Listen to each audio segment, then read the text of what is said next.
दोस्तों, क्या आपने कभी सोचा है कि ईमानदारी का रास्ता इतना कठिन क्यों होता है? आज की कहानी एक ऐसे गरीब लकड़हारे की है जिसने ईमानदारी दिखाई, लेकिन बदले में उसे जेल मिली। पर फिर जो चमत्कार हुआ, उसने एक घमंडी सेठ का गुरूर मिट्टी में मिला दिया। चलिए सुनते हैं सच्चाई की जीत की यह प्रेरणादायक कहानी। एक नगर में एक गरीब लकड़हारा रहता था। वह दिन भर जंगल में लकड़ियां काटता और शाम को उन्हें बेचकर जो थोड़े पैसे मिलते उनसे अपना और अपनी बूढ़ी माँ का पेट पालता। वह बहुत ईमानदार था और हर काम भगवान का नाम लेकर करता था। उसी नगर में एक अमीर सेठ रहता था जो बहुत कंजूस और घमंडी था। एक दिन लकड़हारा सेठ के महल के पास से गुजर रहा था, तभी उसने देखा कि सेठ के आंगन में एक कीमती सोने की अंगूठी गिरी पड़ी है। लकड़हारे ने वह अंगूठी उठाई और ईमानदारी दिखाते हुए सेठ को लौटा दी। सेठ ने अंगूठी तो ले ली, लेकिन उसके मन में लालच आ गया। उसने सोचा कि क्यों न इस गरीब को फंसाकर और पैसे वसूले जाएं। सेठ चिल्लाया, मूर्ख!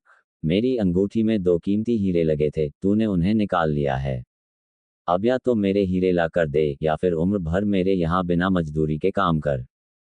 बेचारा लकड़हारा रोने लगा और बोला, मालिक, मैंने हीरे नहीं देखे।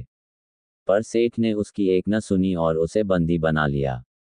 रात को लकड़हारा जेल में रोते हुए भगवान से प्रार्थना करने लगा, हे प्रभु! मैंने तो ईमानदारी दिखाई, फिर मुझे ये सजा क्यों?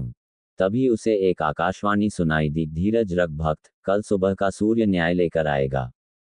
अगले दिन सुबह जब सेठ अपनी तिजोरी खोलने गया, तो उसने देखा कि उसकी तिजोरी के सारे गहने काले पत्थर बन गए हैं। वह घबरा गया। तभी एक संत उसके द्वार पर आए और बोले, सेठ, जिस धन को तुम बेईमानी और झूठ से बढ़ाना चाहते हो, वह पत्थर ही रहेगा।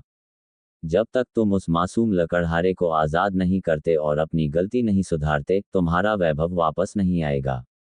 सेठ डर गया और उसने तुरंत लकड़हारे के पैर पकड़कर माफी मांगी।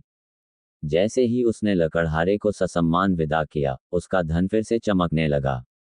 लकड़हारे की ईमानदारी की जीत हुई और पूरे नगर में उसकी चर्चा होने लगी। इंसान की अदालत में देर हो सकती है, लेकिन ईश्वर के न्याय में कभी अंधेरे नहीं होता। ईमानदारी का फल देर से ही सही, पर मिलता जरूर है। दोस्तों, क्या आपके साथ भी कभी ऐसा हुआ है कि आपने किसी का भला किया हो और बदले में आपको बुराई मिली हो? अपनी कहानी हमें कमेंट्स में जरूर बताएं और इस वीडियो को अपने उन दोस्तों के साथ शेयर करें जिन्हें आज एक उम्मीद की जरूरत है।